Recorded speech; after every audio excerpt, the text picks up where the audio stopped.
안녕하세요. 이번 시간은 사업계획서 작성법과 관련해서 강의하게 될 대구한의대 의료경영학과 장봉진입니다. 우선 사업계획서 작성법에 대해서 설명드리기 전에 이번 시간의 학습 목표에 대해서 설명을 드리면 우선 사업계획서의 정의와 유형을 설명할 수 있다. 그리고 두 번째는 사업계획서 작성 기준을 이해할 수 있다.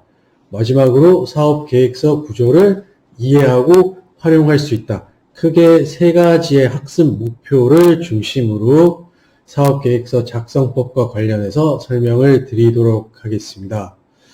우선 저희가 사업계획서는 왜 작성하는 것일까요?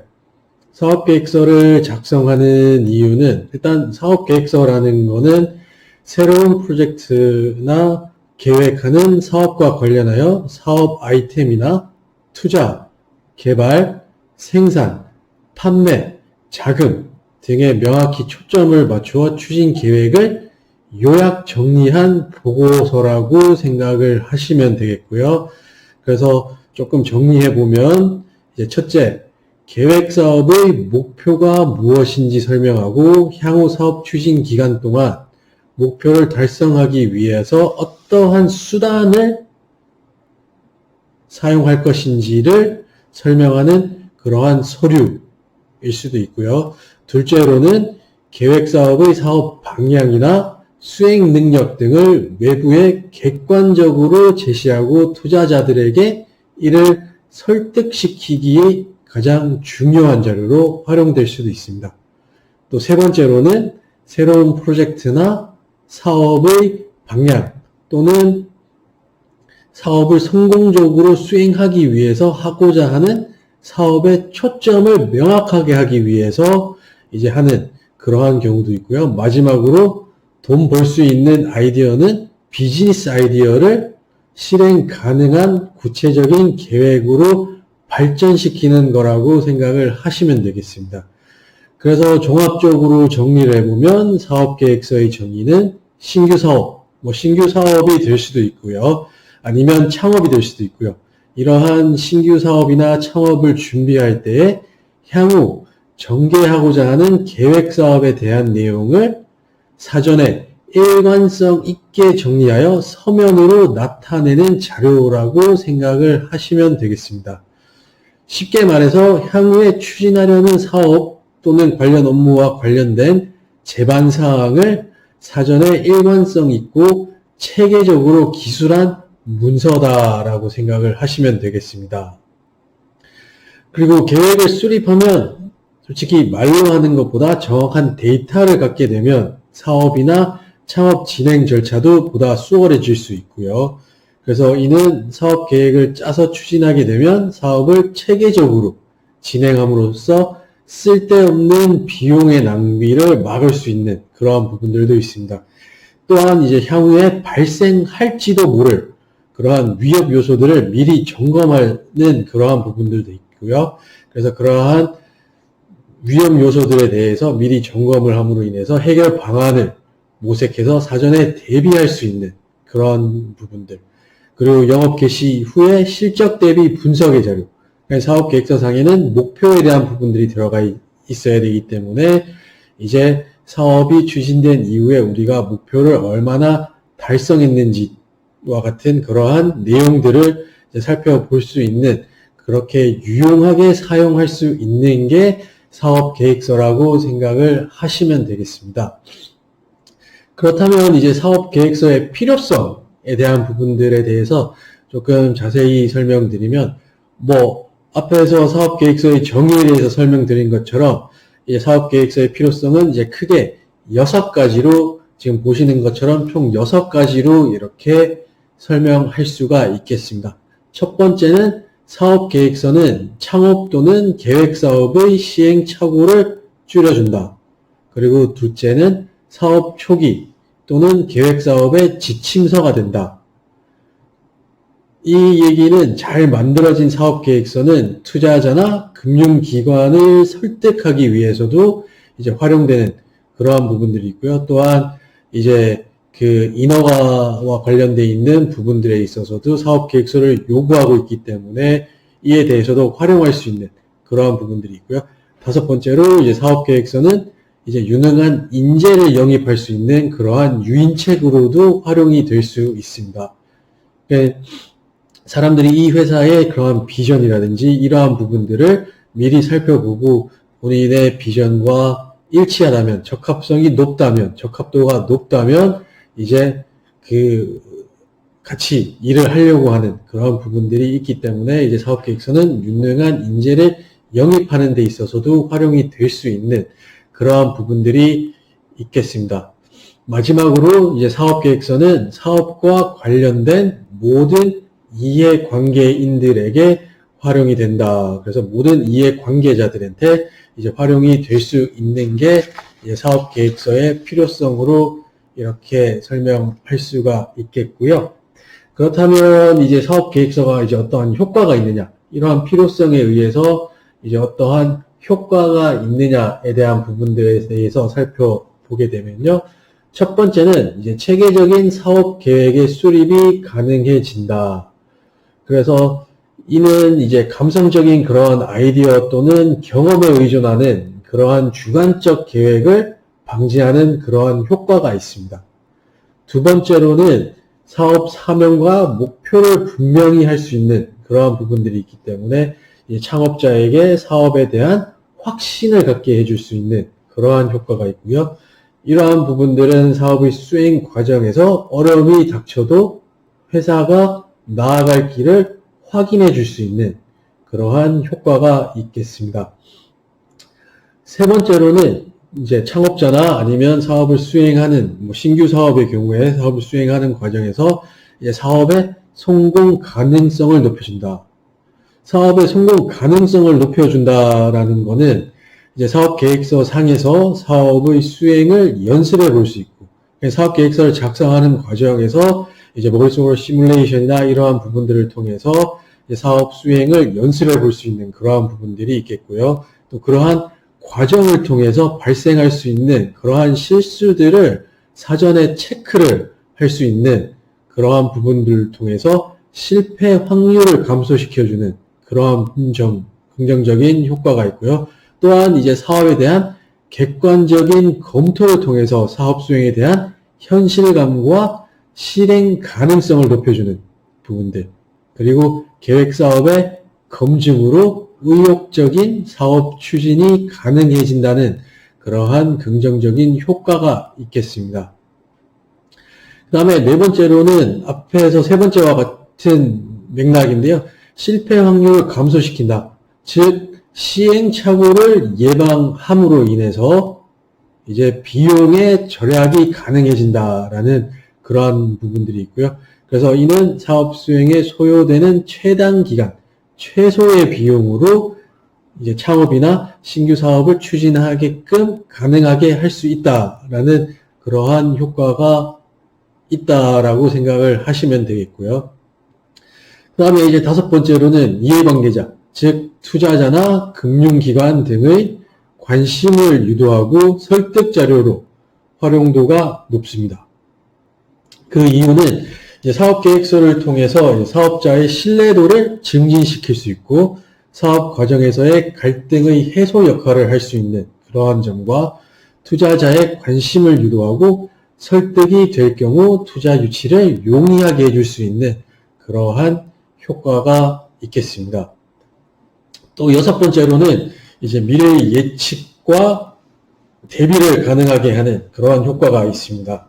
미래의 예측과 대비를 가능하게 하는 그러한 부분들은 이제 사업의 수행 과정에서 이제 발생하게 될 환경에 대한 변화들을 예측하고 이를 통해서 전략을 수립을 가능하게 하는 그러한 점과 사업 전략을 통해서 미래의 개척을 가능하게 하는 그러한 부분들이 있습니다. 환경이 급변하다 보니까 계속 거기에 맞춰서 이제 전략을 새로 수립해야 되는, 그래서 신규 사업, 창업의 경우에는 새롭게 전략을 수립을 안 해도 되겠지만 신규 사업의 경우에는 내가 처음 했을 당시와 지금 현재의 환경 변화에 대한 부분들이 많이, 특히 요즘은 환경이 급변한다라고 얘기를 하고 있기 때문에 이제 그러한 부분들에 있어서 이제 전략을 수립하는 데 있어서 이제 용이하게 하는 그러한 부분들이 있겠고요. 이제 전략 계획의 경우에는 장기적인 관점이 강한 그러한 개념으로 앞날을, 미래를 예측하고 대비하게끔 할 수 있는 그러한 효과가 있다라고 생각을 하시면 되겠습니다. 그리고 일곱 번째로는 뭐 앞에서 필요성에서 얘기한 것처럼 우수한 인재 유치와 관련해서도 우수 인력을 모집하거나 아니면 우리 사업을 조금 더 확장하기 위해서 대리점을 만든다거나 아니면 우리 사업을 추진하기 위한 뭐 최근에는 거버넌스라는 얘기도 많이 하죠. 이제 거버넌스나 그런 네트워크를 구축하는 데 있어서도 이제 긍정적인 영향을 끼친다.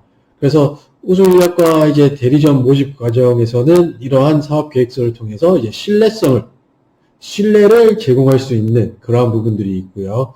또 우수 인력과 대리점의 응모자들, 그냥 지원하는 그러한 사람들에게는 또 유용한 정보를 제공해주는 그러한 역할을 할 수 있다라는 점이 되겠습니다. 여덟 번째로는 이제 초기 경영 전략의 수립과 기업 문화 형성의 바탕이 될 수 있다. 이 얘기는 뭐 앞에서 계속 얘기한 것처럼 사업의 방향성을 잡아줄 수 있다라는 그러한 효과가 있는 거고요. 이제 마지막으로는 이제 각종 인허가 획득에 이제 긍정적인 역할을 끼친다. 그래서 이는 기본 사업계획서를 기준으로 인허가 획득을 위한 사업계획서를 쉽게 작성할 수 있는 그런 부분들이 있으며 이제 인허가 신청을 위한 사업계획서의 제출을 통해서 인허가 획득을 용이하게 해준다. 그러니까 내가 사업계획서가 준비되어 있다면 이 사업계획서를 바탕으로 인허가와 관련되어 있는 그러한 서류들을 손쉽게 작성할 수 있다라는 얘기가 되겠습니다. 그렇다면 다음으로 이제 사업계획서의 목적에 따라서 이제 용도에 대한 부분들을 조금 살펴보면 이제 사업계획서의 경우에는 뭐 앞에서 그런 효과라든지 필요성이라든지 이러한 부분들에 대해서 설명을 드린 부분들이 있지만 사업계획서가 어떻게 쓰이느냐에 따라서 내부용으로 쓰일 거냐 아니면 외부용으로 쓰일 거냐로 구분을 할 수가 있겠습니다. 그래서 내부용의 경우에는 이제 사업 초기 단계에 있어서 이제 그 사업의 방향을 설정하는 데 있어서 유의미한 그러한 자료로 활용이 될 수 있는 그러한 부분들이 있고요. 또한 이제 사업 계획서 상에 사업의 목표가 명시되어 있어야 되는 그러한 부분들. 그래서 이 목표가 명시되어 있다는 것은 사업에 대한 성과 관리를 할 수 있다라는 그러한 부분들이 있기 때문에 성과 관리 차원에서도 이제 도움이 될 수 있는 그러한 부분들이 되겠습니다. 즉 사업의 목표를 달성하는 데 있어서 도움이 된다라는 그러한 뜻이 되겠고요. 이제 내부용으로 마지막으로는 이제 목적 달성을 위한 의사결정 및 기업을 이끌 수 있는 그러한 지침서로서의 역할을 할 수 있다. 그래서 이 부분은 앞서 이제 얘기한 것처럼 사업의 목표를 관리할 수 있는데 활용되는 점에서 성과 관리를 통해 도출된 그러한 정보들을 바탕으로 이제 의사결정을 하기 위한 그러한 정보로 활용될 수 있다는 그러한 점과 이제 기업이 앞으로 나아가고자 하는 그러한 방향, 뭐 비전이라고도 표현을 많이 하죠. 그래서 비전에 대한 부분들을 점검할 수 있는 그러한 지침으로서의 역할을 할 수 있다라는 것이고요. 그러면 이제 내부용 외에 이제 외부용의 경우에는 이제 외부용 목적으로는 기업이 사업을 추진하고 성장하는 데 있어서 필요한 자금을 조달하기 위한 목적으로 활용이 될 수가 있겠습니다. 즉, 자금 유치를 위해서 필수적으로 필요한 것이 사업 계획서이기 때문에 이제 사업 계획서를 통해서 자금 유치를 위한 영업 수단으로 활용될 수 있겠고요. 뭐 앞서 얘기한 것처럼 뭐 기술 평가를 받는다거나 아니면 공장 설립이나 아니면 각종 인허가와 관련되어 있는 그러한 부분들에 있어서 이제 외부용으로 활용될 수 있는 그러한 부분들이 있겠습니다. 그래서 사업계획서의 유형에 대해서 살펴보면 일단 사업계획서의 유형의 경우에는 이제 크게 세 가지로 구분을 할 수가 있겠습니다. 지금 여기 나와 있는 것처럼 내부 운영 계획서, 사업 개요서, 외부 투자용 계획서로 이렇게 크게 세 가지로 유형을 구분할 수가 있겠고요. 그래서 우선 내부 운영 계획서의 경우에는 내부 사업 운영을 위한 계획이 담겨 있으며 업무의 추진 방향 및 내용을 설정하게 된다. 그래서 보통 내부 운영 계획서의 경우에는 40에서 50페이지, 많게는 100페이지 내외로 작성하게 되고 회사 운영과 관련된 그러한 목표 설정과 평가, 효율적인 그러한 자원 배분을 위해서 이제 구체적인 내용들이 들어가 있는 그러한 부분들이고요. 또 이제 보고서에 내부적으로만 활용될 거다 보니까 보고서의 그러한 시각적인 측면보다는 이제 한 해의 사업 목표 및 방향 설정이 중요한 그러한 사업 계획서라고 할 수가 있겠습니다. 또한 이제 효율적인 그러한 자원 배분, 이제 효율적인 자원 배분은 가장 대표적인 게 이제 자금, 재정적인 그러한 자원에 대한 배분들도 있겠지만 이 재정적인 자원 이외에도 이제 인적 자원, 사람과 관련되어 있는 부분들에 있어서도 배분 계획을 모두 포함하고 있는 그러한 내용이라고 생각을 하시면 되겠습니다. 두 번째로 이제 사업 계획서와 관련한 부분들에 대해서 살펴보면 우선 사업 계획서는 사업의 컨셉을 결정하고 투자 유치를 위한 사전 미팅용으로 만들게 되는 그러한 사업 계획서의 하나의 유형이 되겠습니다. 그래서 기업의 핵심 내용만을 담아서 3에서 4페이지, 많게는 10페이지 내외로 작성하는 그러한 부분들입니다.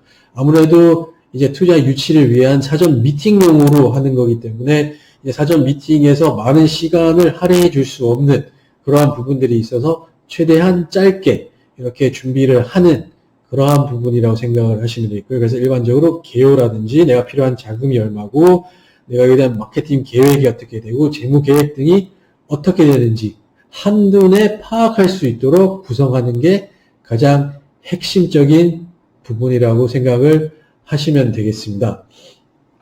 다음으로 이제 외부 투자용 계획서의 경우에는 외부에 공식적으로 이제 발표하는 그러한 계획서로 은행이나 정부 지원 사업 아니면 투자 유치 등을 위해서 만들어지는 그러한 계획서라고 생각을 하시면 되겠고요.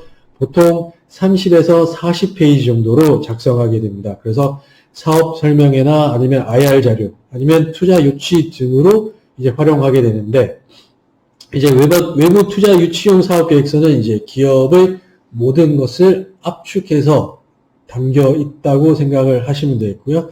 또한 이제 외부 투자 유치용 사업 계획서는 이제 증빙 자료에 대한 부분들까지도 요구하는 경우가 많기 때문에 이제 증빙 자료도 철저하게 붙어 있는 그런 부분들. 그러니까 앞서 사업 계획서나 내부 운영 계획서의 경우에는 이제 구체적인 그러한 증빙 자료까지 포함될 필요는 없겠지만 외부 투자용 계획서의 경우에는 이제 그러한 세부적인 그러한 증빙 자료까지 이렇게 포함이 돼야 되는 그러한 부분들이 있겠습니다. 다음으로 이제 요약형 사업 계획서의 경우에는 지금 전체 그 사업 계획서에 따라서 전반부에 사업하는 것이 가장 효과적이고 짧은 시간에 이제 사업 계획서의 전반적인 흐름과 핵심적인 사항을 파악할 수 있도록 하는 그러한 부분들이 이제 포함이 돼야 되는 그러한 부분들이 있겠고요. 그러니까 앞에서 어떻게 보면 요약형 사업 계획서의 경우에는 앞에서 나왔던 그러한 사업 개요소와 관련되어 있는 그러한 부분들인데, 투자 유치용을 쓰거나 아니면 그 내부용으로 쓸 사업 계획서의 경우에도 제일 앞에 한 장짜리 요약이 같이 포함되어 있으면 이제 많은 사람들이 이제 심사를 하는 과정이나 아니면 읽어보는 과정에서 쉽게 이 사람이 뭘 하려고 하는지를 알게 되고 이제 그렇게 활용되는 그러한 부분들이 있겠고요.